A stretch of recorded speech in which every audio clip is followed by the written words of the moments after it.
Hello everyone, and welcome to SUNUP. I'm Wendell Stout. Some Oklahoma farmers are seeing signs of disease in their wheat fields, and for perspective, we're joined by Bob Hunger, our extension wheat pathologist. And Bob, just give us an idea of what you're hearing from farmers. Well, in early December, we got a few reports in of leaf rust and and it turned out to be leaf rust showing up in some of the wheat fields, especially across central and north central Oklahoma. And so I started looking around here in Stillwater and also found some leaf rust then and also found some today. And in terms of kind of checking out the plant, what do we need to look for and how do we need to find this? Yeah, finding leaf rust this time of year is a little bit atypical, but it does still show up. And of course the wheat, as it goes through the winter, is going to show a lot of tip burning on the leaves. And it shouldn't confuse that with the leaf rust or any of the foliar diseases. But to find it, it will generally be an early planted wheat that has grown and is fairly rank in growth and has a good heavy canopy, and we're in a forage trial here, and this was planted probably about mid-September, and there's a lot of growth here. And when you look at the plots, you can see that there is a lot of tip burning in it. And to look for disease, you would have to go down into the lower canopy where you'll see a lot of dead leaves. But then if you pick out some of the leaves that have dead end live on them, you'll see that there's flecking on those leaves, a lot of dead spots. But if you look closely, you can see, for example, right there by my thumb, there's little orange pustules of leaf rust. Now that leaf rust infected and it'll sit there for quite a while, but if the weather gets extremely cold, these leaves will die off and you don't have to worry about them anymore. But if it stays warm, they can continue to infect new plants.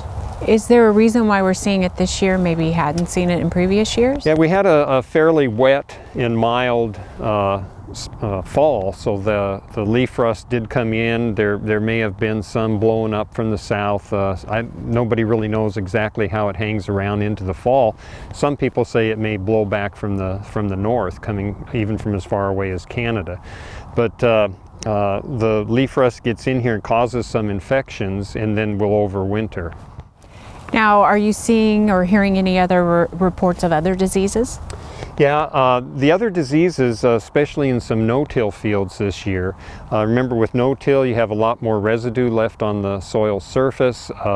Tan spot fungus can come from that residue, and usually it's in a little bit like wheat. It requires almost a vernalization to produce spores, and that's why we usually don't see infections of tan spot until late February and into March.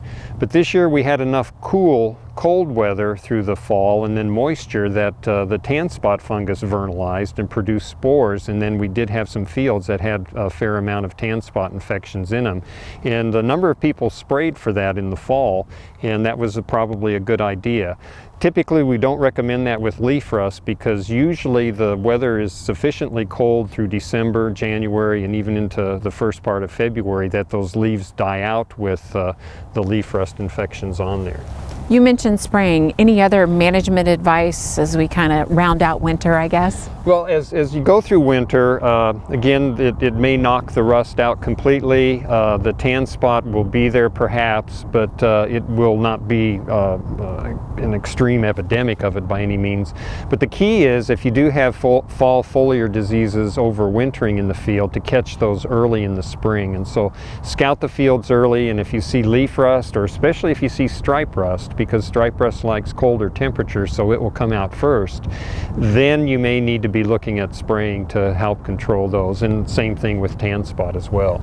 Last but not least, what do I need to keep in mind if I have a field that I'm grazing? Well, grazing brings a little bit different mixture into the forecast with that, because grazing, you'll remove this heavy canopy, and so the fall foliar diseases, the rust that's on there, will also be removed. And the rust doesn't cause any problems to the cattle by any means, and it removes the inoculum and it opens up that canopy. So in a grazed field, it would be much less likely that there would be overwintering of any of the fall foliar diseases. Okay, good to know. Bob Hunger, thanks a lot, our extension wheat pathologist.